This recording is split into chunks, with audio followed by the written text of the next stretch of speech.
Okay. Hello once again. Welcome back to Time Is All It Takes. I figured today we talk about late Renaissance English clocks. That is, clocks that are made in England around the time of the first half of the 17th century. Decided to highlight this one. It's in the Lunza family personal collection. It was actually found in a scrap shop, a little junk antique shop down in Florida, about 6 years ago. Now, these are, to put it mildly, insanely rare. I've only seen maybe a handful in my life, and this is probably the best one. This one has had its original movement taken out of it and replaced in the 19th century. That's not uncommon. The main thing to point out here is the case you are looking at is the English Gothic chamber clock, a Latin clock or a lantern clock. This one's probably made in the 1630s, 1640s. The earliest repair marks on the inside of the case from where it was repaired was repaired somewhere in Gloucestershire in 1652. So the bulk of the case is original. When they replaced the movement, this clock originally had an alarm. I can tell that based on the mounting holes, the original screw holes in the case.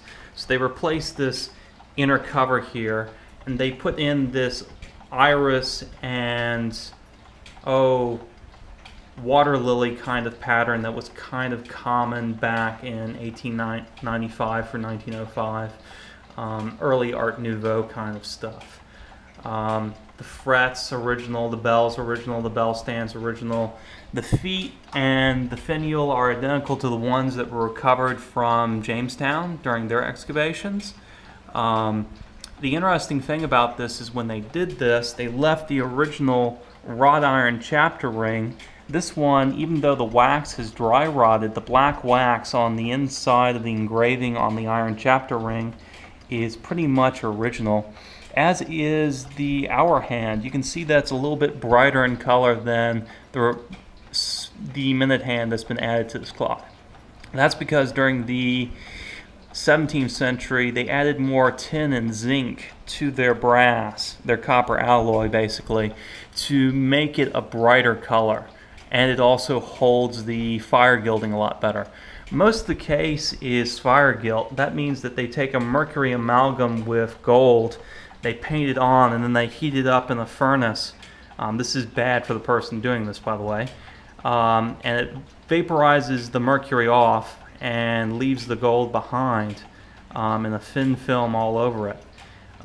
Very, very interesting clock. Back when they made these, it was really, really difficult to make screws and other things like that. So there's a lot of pins holding the case together. You can see two pins holding the dial pan on down here.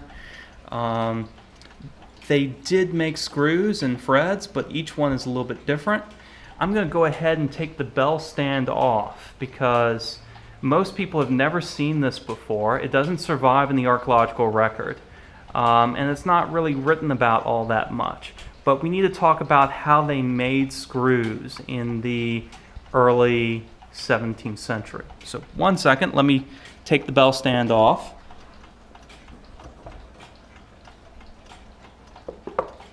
And we'll take a look at the screws that are underneath the bell stand. Now you can see these round screws right down here.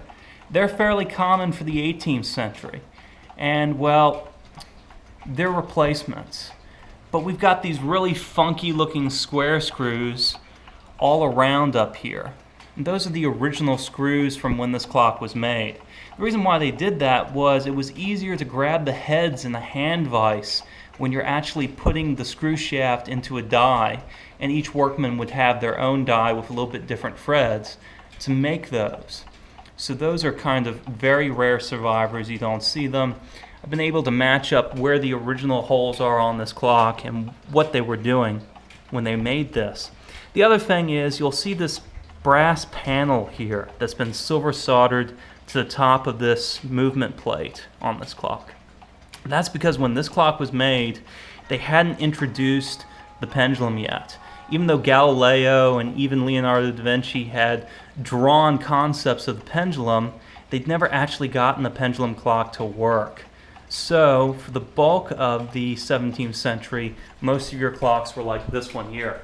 They had a great big old rocking bar, verge and foliot escapement. Now the English had copied the Dutch heavily when they were making these lantern clocks. In that regard, what they had done to make these more accurate is they have a balance wheel like a pocket watch with a single arm that you can file one side or the other to poise and balance with. So that's what used to sit right here. There would have been a balance beam, balance wheel rocking back and forth, and that would have kept the time. This clock, of course, would have been weight driven, so it would have been up on a pedestal on a wall, and it would have gone tick, tick, tick, tick, tick, tick, tick, tick, tick, tick, tick, tick. And that's kind of the sound it would have made. Now, even though this has been done to this clock, it's still a very, very rare survivor. And it was common to upgrade these clocks like this during the 18th and 19th century. Some of them have 18th century fusee movements in them. This one has a late 19th century German movement fitted to it. Now there's all sorts of markings on the inside of the case. There's a marking from here in the United States from 1777. Of course, the Gloucestershire repair mark from 1652. But there's all sorts of other marks on the inside of the case. Now the movement's been replaced, but I'd like to go ahead and show you guys some interesting features. You'll see this waviness, this straight line on the side door panels. I haven't seen this too often. I saw it on the Skipperjestoljesklocka from the Swedish warship Vasa when I was working on it from 1628. This is caused when they cast these panels, these brass panels, they then have to flatten them out because they have irregularities in them. So what they would do was they would lay them on a stone and grind them back and forth, and those are the grind marks going back and forth. The gilding can't cover it up. Very, very interesting stuff. You can see that pretty much on all the brass. The turn pillars, you can see turn marks in them. This video is probably not going to be high enough quality to see that, but they don't go all the way around. They kind of loop and they're a little bit off. And that's caused by a really, really low speed foot treadle or hand bow froe lathe when you're making those. Now the original movement in these was a pillared movement, kind of like this late 18th century Morbier clock. So what you'll do is when you're making your clock, you'll have these straps that connect into the case, and you'll set your gears or your wheels in there. So we have evidence of that on this early clock. I'll turn it around real quick and show it to you.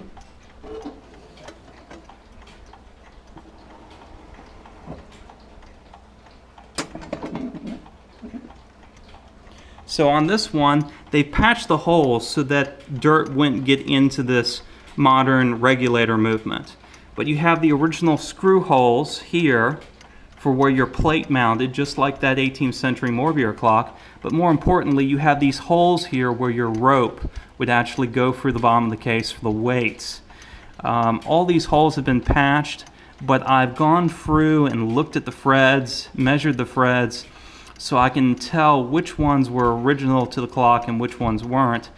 In a few years, I'm kind of hoping that if I have a slow moment a few years from now, I might be able to make an original movement for this. Until then, I'm just going to treat it as I think it should be treated, and that is it being an original 17th century case. So even though it doesn't have its original movement, it's still insanely rare, and it's a great way to study how they're making stuff back then. Because this one is not as fancy as some of the ones that you'll see in Hugh Tate's work on the collection from the British Museum and the lantern clocks as well as Greenwich. It's one of those things that I want to say this is probably provincial. This is not a London piece. This is probably coming from another part of England that is making fairly good clocks, but not up to the quality of a London maker. You can see the great big old casting marks in a lot of the parts where there's porosity in it. You can also see how the engraving is done rather crudely. This is no different than how watches are done, and for this period. So this doesn't surprise me. The hands, very, very typical. Beetle and poker hands with the moon on them. Very, very typical for a lantern clock of this period. So I hope you guys enjoyed this. I hope you learned a little bit. Maybe this will give the people at Jamestown Rediscovery a little bit of pause to think about what the other parts of the two clocks that they have pieces of but not whole one on display. Might give them a little bit of pause, because based on the decoration and other things like that, you can date these really, really well, but moreover, there's really, really nice regional variation between the English clocks during this time period as finials and feet go, as well as these crests. You can tell which town these clocks were made in. That would be a really, really cool study, and I think Jamestown should actually go ahead and do that. They might be able to find out who of the more wealthier members that was living at the Jamestown colony owned those clocks.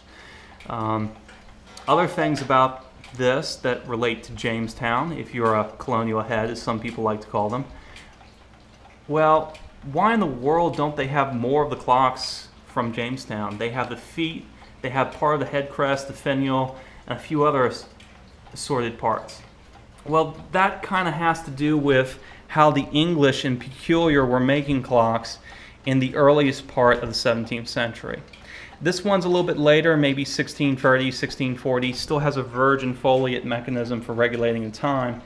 But by the 1630s, 1640s, they have more access to brass, or copper rather, through trade with Sweden and other places like that. Therefore, they have easier access to it. They make more of the clock case out of it. These clocks are basically descendants of the English wrought iron chamber clocks from about 1560 through about 1610. And in those clocks, the base plate, the pillars, the top plate are all made out of wrought iron. So you can imagine they just don't survive in the archaeological record. Just like the square head screws, if you've never actually seen one of these clocks in person, if you've never actually worked on a clock, you'd have no idea that that is how they would make a screw. I'm going to go ahead and put the bell back on this real quick. And we'll cover a few final things.